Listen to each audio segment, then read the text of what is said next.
Mapagpalang araw po sa ating lahat. Ang aking pong bahagi ngayon ay mula sa aklat ng unang Samuel, Kabanata 12, talata 1 hanggang 7. Mga huling pananalita ni Samuel. Sinabi ni Samuel sa lahat ng Israelita, "Sinunod ko ang mga hiniling ninyo sa akin. Binigyan ko kayo ng hari na mamumuno sa inyo. Ngayon may hari na kayo bilang inyong pinuno. Matanda na ako at maputi na ang buhok, at kasama naman ninyo ang mga anak ko. Naging pinuno nyo na ako mula pa noong kabataan ko. Narito ako ngayon sa harapan nyo. Kung may nagawa akong masama sa inyo, sabihin ninyo sa akin sa presensya ng Panginoon at ng kanyang piniling hari. May kinuha ba akong baka o asno sa sino man sa inyo? May dinaya o ginipit ba ako sa inyo? Tumanggap ba ako ng suhol para baliwalain ang kasalanang nagawa ng sino man? Kung mapapatunayan ninyo na nagawa ko ang isa man sa mga bagay na ito, pananagutan ko ito." Sumagot ang mga tao, "Hindi po ninyo kami dinaya o ginipit man.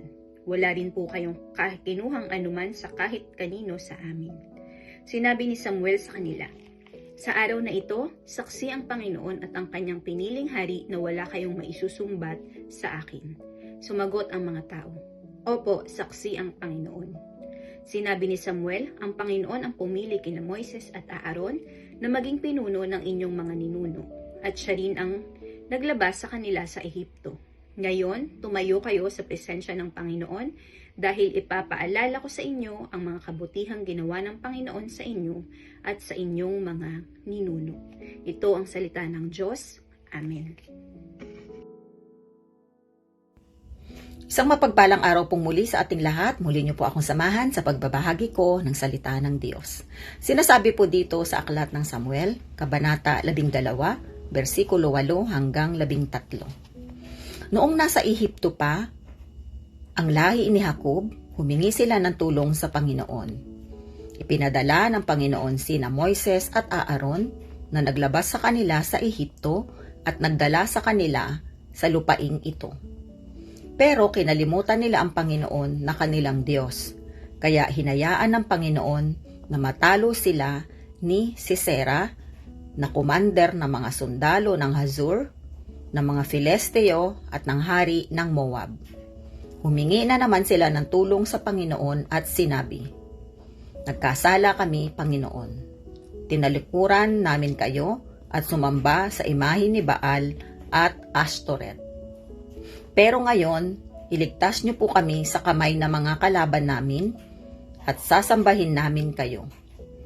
Pagkatapos, sinugo ng Panginoon sina Gideon, Barak, Hefta, at ako, at iniligtas namin kayo sa kamay ng mga kalaban ninyo na nasa paligid at namuhay kayo ng ligtas sa anumang kapahamakan. Pero nasa lakayin kayo ni Haring Nahash ng mga Amonita, humingi kayo sa akin ng haring mamumuno sa inyo, kahit na ang Panginoon na inyong Diyos ang siyang hari ninyo. Narito ngayon ang pinili ninyong hari. Tingnan ninyo, hiningi ninyo siya at binigay siya sa inyo ng Panginoon. Ito po ang mga salita ng Diyos. Salamat po sa Diyos. Amen. Ang aklat ng unang Samuel, Kabanata 12, versikulo 14 hanggang 19, at ang sabi, "Kung kayo at ang hari ninyo ay mamumuhay ng may takot sa Panginoon, susunod sa mga utos niya, at maglilingkod sa kanya, walang masamang mangyayari sa inyo. Pero kung hindi kayo susunod sa Panginoon at sa mga utos niya, parurusahan niya kayo gaya ng ginawa niya sa inyong mga ninuno. Manatili kayo sa kinaroroonan ninyo at tingnan ninyo ang kamanghamanghang bagay na gagawin ng Panginoon sa inyong harapan. Hindi ba't panahon ngayon ng pag-aani ng trigo at hindi umuulan?